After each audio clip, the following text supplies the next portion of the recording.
ঢাকা বিশ্ববিদ্যালয়ে প্রতি বছরের মতো এবারও ভর্তি পরীক্ষা অনুষ্ঠিত হচ্ছে এবং সেই ভর্তি পরীক্ষায় একটি অ্যাডমিশন নোটিশ অলরেডি তারা জারি করেছেন এবং ভর্তি প্রক্রিয়া চলছে।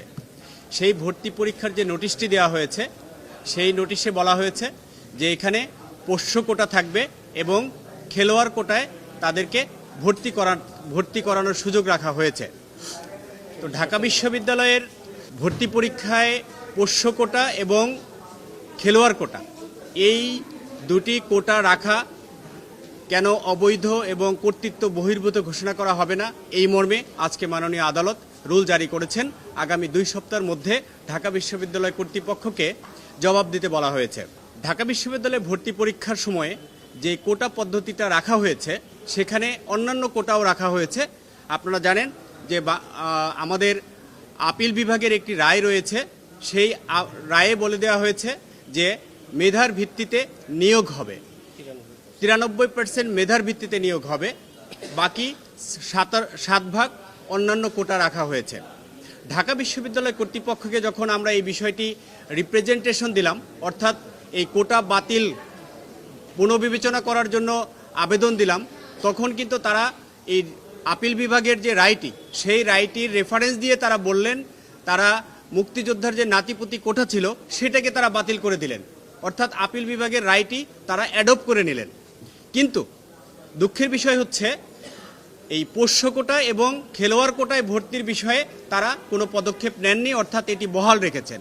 সেই বহাল রাখার সিদ্ধান্তকে চ্যালেঞ্জ করে এই রিট পিটিশনটি ফাইল করা হয়েছিল। কারণ হচ্ছে আমাদের সংবিধান অনুযায়ী কোটা কাদের জন্য রাখা যাবে সেটা সুস্পষ্ট বিধান রয়েছে।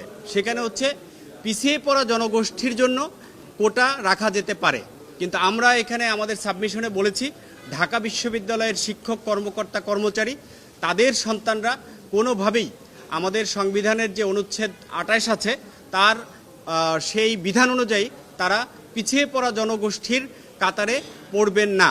আর এ কারণেই তাদের জন্য স্পেশাল একটি কোটা সিস্টেম রাখাটা এটি আমাদের যারা ভর্তি পরীক্ষার্থী তাদের জন্য মৌলিক অধিকারের পরিপন্থী, অর্থাৎ সাংবিধানিক অধিকারের পরিপন্থী।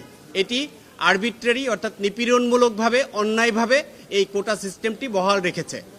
এই যুক্তিতেই মূলত আমাদের আদালত আজকের এই আদেশটি দিয়েছেন। আপনারা জানেন যে ঢাকা বিশ্ববিদ্যালয়ে ভর্তি পরীক্ষা হচ্ছে সবচেয়ে মেধাভিত্তিক কম্পিটিশন হয়ে থাকে, কিন্তু এই যে কোটা সিস্টেমের কারণে যদি 40% নম্বর তারা পেয়ে থাকে তাদের ছেলেমেয়েরা, অর্থাৎ পাশ করে, তাহলেই তারা ঢাকা বিশ্ববিদ্যালয়ে যে কোনো সাবজেক্টে ভর্তি হতে পারে। এটি আমাদের মেধাবী শিক্ষার্থী যারা আছে, যারা ভর্তি পরীক্ষার্থী, তাদের জন্য চরম অন্যায় এবং বৈষম্যমূলক। এই কারণেই আজকে আমরা এই রিট পিটিশন দায়ের করেছি।